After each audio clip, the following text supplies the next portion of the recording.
এই একটা পাপ যদি কেউ না করে ইনশাল্লাহ সে জান্নাতে যাবে, যতই পাপ করুক না কেন। বাসায় মা বোন যারা আছে অনেকেই দেখা যায় চুল আশ্রয় চিরুনি পরে গেলে বলে আজকে মেহমান আসবে। কি আসবে আজকে? মেহমান আসবে আজকে বললেই সে বাসা থেকে বের হচ্ছেন, আপনার পাঞ্জাবিটা একটু আটকে গেছে, আপনি স্ত্রী বলছে একটু বসে যান, অমঙ্গল হতে পারে, বসেন। বাস মুশরিক, শিরক হয়ে গেল। মুসলিম সমাজে রন্ধ্রে রন্ধ্রে শিরক। এখন রাস্তাঘাটে উঠতে বসতে পেপার পত্রিকা খুললেই শিরক। পেপার খুলবেন রাশিফল, সিংহ রাশি কন্যা রাশি, দিনটা কেমন যাবে বিশ্বাস করলেই মুশরিক হয়ে যাবে। রাস্তার পাশে টিয়া পাখি দিয়ে ভাগ্য পরীক্ষা করছে, হাতটা দেখে দেন তো ভাই কি আছে, বললেই শিরক হয়ে যাবে। আংটি বিক্রি করছে, আংটি বললেই রোগ ভালো হবে, হাতে দিল রোগ ভালো হবে এই উদ্দেশ্যে মুশরিক।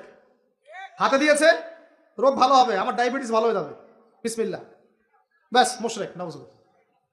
এই আকীদা নিয়ে পড়লেই মুশরিক। মুসলিম সমাজে অহরহ শিরক আছে। আর আবু জেহেলের যুগে কি ছিল ভাই? আবু জেহেলের যুগে অনেকদিন বলেছি মেজর 5টা সমস্যা ছিল। কয়টা?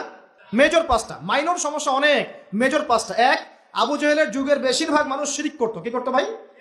লাত, উজ্জা, হবল, মানাত এইসব মূর্তি পূজা করতো।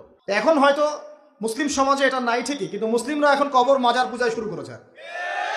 করে নাই? মুসলিমরাও এখন নেক্সট সুরতে ধোকা খাচ্ছে।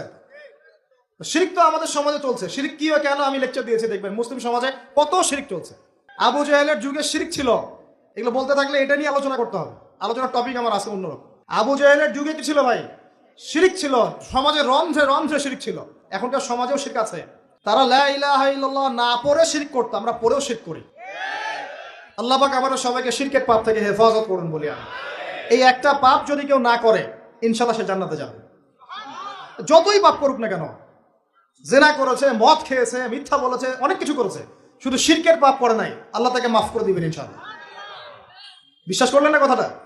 নবীজি বলেছেন এই উম্মতের যে কোনো ব্যক্তি যতই পাপ করুক না কেন আল্লাহ পাক সমস্ত পাপ মাফ করতে পারেন, কিন্তু শিরকের গুনাহ আল্লাহ পাক মাফ করবেন। তওবা করে যদি মারা না যায় মাফ করবেন না। একটা এক্সাম্পল দিয়ে বোঝাচ্ছি, তাহলে ক্লিয়ার হয়ে যাবে। মনে করেন কেউ একজন জেনা করেছে, তওবা করার সুযোগ হয় নাই, মারা গেছে, নাউজুবিল্লাহ।